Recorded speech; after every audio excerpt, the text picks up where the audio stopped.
introduced from Steve and Carolyn. By the election rolling around. It was like an important election in 2020. We thought we'd get someone in there 2 days a week, census, sign people up to vote. That's our bit, we'll do the best we can. So we allotted ourselves some money. We asked one of our advisory board people, Monique from Tabor Services, and she said, here's some volunteer these people, and one is her mom, and then the other one is Sheena, and they came in and they were there 2 days a week. Asked us to initiate the census and the voters registration back in September.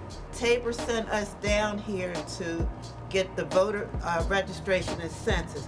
That was finished in November. Then we had to go back to Tabor to be Christmas elves. After the Christmas time, we came back down here in January to start up the resource center because of the need in the community. People come to us in wheelchairs, walking, pushing baby carriages, old, young, black, white, Hispanic, all walks of Chinese, all walks of life. They come to us and we try to give them something. It started off with us giving them a bag with maybe 5 or 6 items in it that we kind of purchased ourselves to make sure they had a little something. Then as we got more, we could give them more and we didn't have to keep purchasing using our money. But they're very appreciative. One morning I came in early. This young girl came in almost with tears in her eyes. She needed food. So we weren't open, but I went on and fixed her a bag, got it together for her.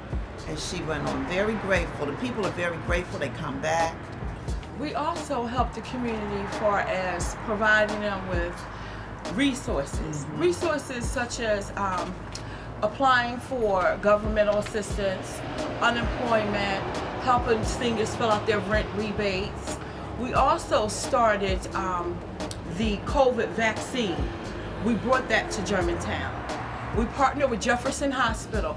Every bag that we gave out, we asked that people sign our list. And if the vaccine became available, we would sign these people up. We have been successful in that venture.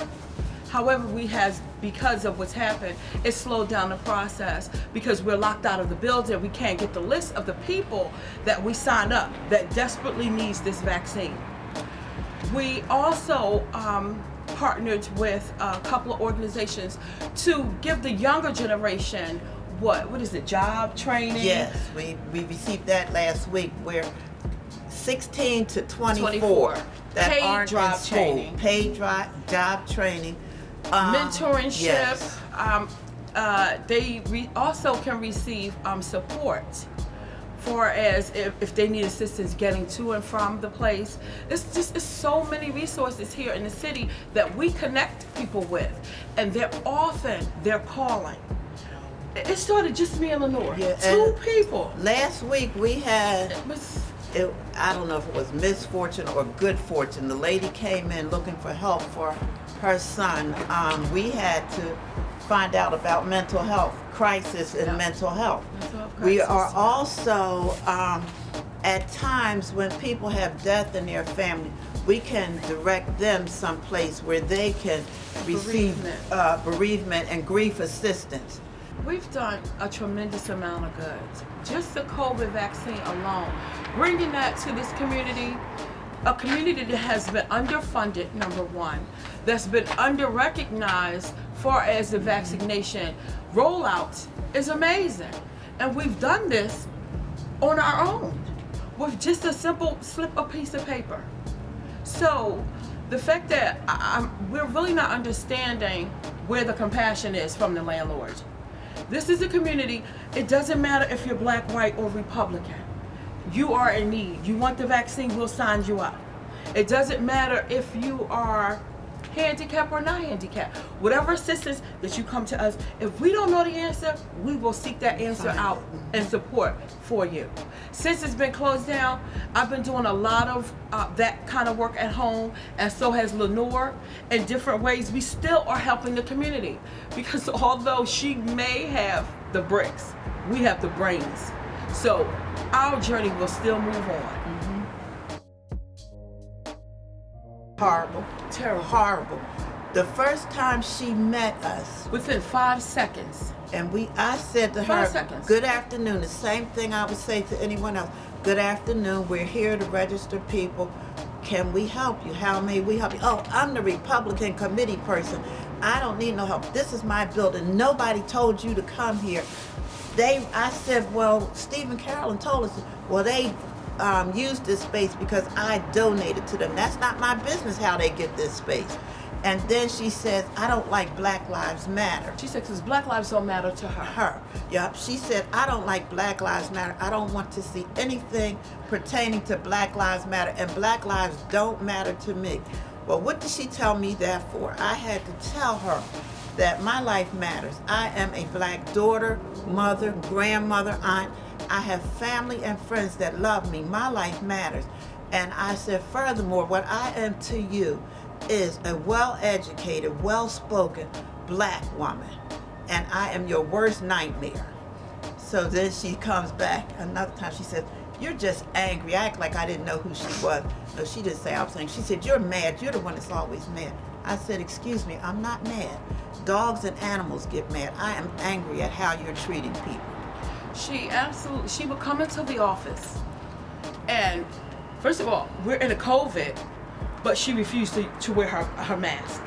She said this is her building, she does not have to. So the nurse says, well, you're endangering our lives because we don't know if you have this virus or not. She commits to just ranting and raving about this being her space. We had no right to be there. And she was not going to wear her mask. Mm-hmm. All in all, we still maintain respect for her. We never raised our voice, and we did not, use any derogatory terms to her until after she was gone. Then we had some stuff to say, but never anything directed towards her. However, there were other occasions when she came in and told us to take the food. The food couldn't be in the building. And then she says, oh, well, why don't you take it home? Can't you use it? The food is for the community. She does not support socialism. I said, how about patriotism? And she doesn't care if they're hungry. I don't care if these people are hungry or not. She did absolutely say that. She did not care. She's mean. How can you be so evil and so mean and insensitive? We've made connections with not only the businesses in the community, but the people. And ironically, everyone that has participated in our food program, our sign up for the vaccine program, there has not been one incident of disruption. The only incidence of disruption is through Connie. Yep. She came here with a dog. To intimidate us and threaten us while we were giving out the grab and go meals for children. She parked her dog across the street from the local and stood there with her dog. This big, huge dog. She's a thief. Yes. She stole our sign. She stole our sign that let the community know that we have free food for them. There's a double standard here.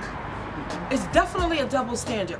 Had I took her sign from her property, the cops would be knocking on my door, getting her sign back. And we talked about that. We couldn't even approach her to get the sign because the first thing she said was, she's going to call the police on us. So you want two Black women engaging in a police altercation? Day after day, week after week, we had to stand by and let this woman tell us our Black lives didn't matter. We didn't matter. We couldn't feed the people. We couldn't give the resources to the community. We did everything but call us niggers. And I just don't think that double standard should continue in this community, because we should have had the right for someone to say, hey, you can't take that from them. That's stealing. Had we stolen a sign, they would have been at our doors shooting us in the back because we stole a sign. But she's able to steal a sign, and it's on camera, walk away, it's reported, nobody's after her. They've been killing us Black people for far less. It has to stop. She has to pay for the way she has treated this community. It can't continue. If the people care about the community the way they say, the people need to show up and speak out. There are so many resources that combine between the two of us. It's amazing to us that we put this together. And one stroke of the key, she could tear it all down. So if they want to support us, you could reach out to us on our website or with Steve and Carolyn. We need a building. We need supplies. We need any type of office equipment that could be donated to help, so we could bring other people in to help us out.